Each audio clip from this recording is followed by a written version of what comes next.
Fide Sregar, NPM 20130245050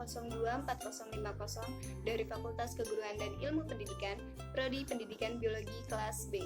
Di sini saya akan menjelaskan tentang Undang-Undang Kepramukaan dari pasal 1 sampai dengan pasal yang ke-19 sebagai tugas dari mata kuliah Pendidikan Kepramukaan.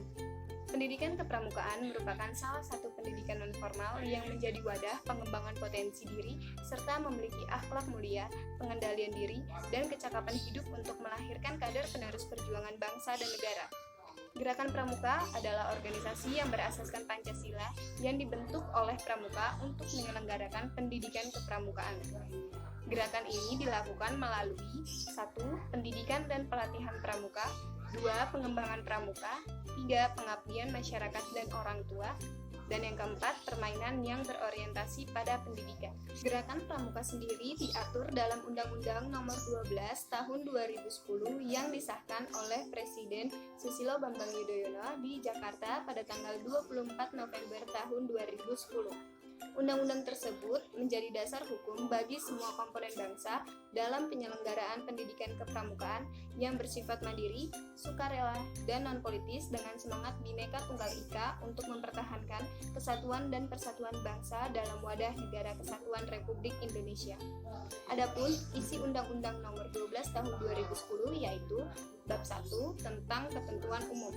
Terdapat pasal 1 yang terdiri dari 14 poin menjelaskan tentang apa itu gerakan pramuka, pramuka, kepramukaan, pendidikan kepramukaan, gugus depan, pusat pendidikan dan pelatihan kepramukaan, satuan komunitas kepramukaan, satuan karya pramuka, gugus dharma pramuka, kuatir, majelis pembimbing, pemerintah pusat, pemerintah daerah, serta menteri. Bab kedua yaitu tentang asas, fungsi, dan tujuan. Terdapat dari pasal 2 sampai dengan pasal yang keempat. Pasal 2 berisi gerakan pramuka berasaskan Pancasila. Pasal yang ketiga menjelaskan tentang fungsi dari gerakan pramuka. Pasal keempat menjelaskan tentang tujuan dari gerakan pramuka. Bab ketiga yaitu tentang pendidikan kepramukaan. Terdapat dari pasal 5 sampai dengan pasal yang ke-10. Pasal 5 yaitu berisikan bahwa pendidikan kepramukaan dilaksanakan berdasarkan pada nilai dan kecakapan dalam upaya membentuk kepribadian dan kecakapan hidup pramuka. Pasal yang ke-6 yaitu terdiri dari 5 poin yang menjelaskan tentang kode kehormatan pramuka, satya pramuka, dan dasar dharma pramuka. Pasal yang ke-7 yaitu terdiri dari 6 poin yang menjelaskan tentang kegiatan pendidikan kepramukaan dari metode, penerapan, penilaian, hingga pencapaian.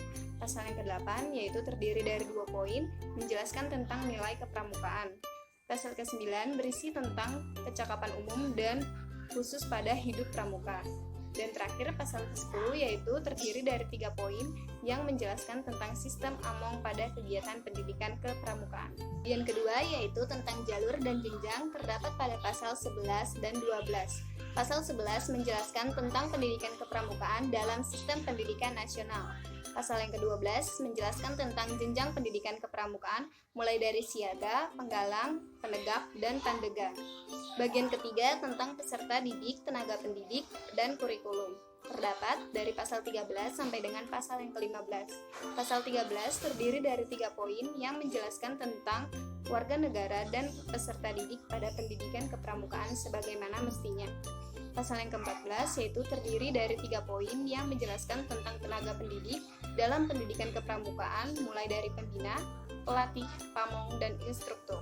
Pasal ke-15 yaitu menjelaskan tentang kurikulum pendidikan kepramukaan. Bagian keempat yaitu tentang satuan pendidikan kepramukaan. Terdapat pada pasal ke-16 yang berisi tentang satuan pendidikan kepramukaan terdiri atas gugus depan, pusat pendidikan, dan pelatihan. Bagian kelima yaitu tentang evaluasi, akreditasi, dan sertifikasi. Terdapat dari pasal 17 sampai dengan pasal yang ke-19. Pasal 17 terdiri dari 5 poin yang menjelaskan tentang evaluasi pada kegiatan pendidikan kepramukaan. Pasal 18 terdiri dari 2 poin yang menjelaskan tentang akreditasi pendidikan kepramukaan. Dan yang terakhir, pasal 19 terdiri dari 3 poin yang menjelaskan tentang sertifikat dan tanda kecakapan bagi peserta didik dalam kegiatan pendidikan kepramukaan. Itu saja yang bisa saya sampaikan, kurang lebihnya mohon maaf. Sekian dan terima kasih.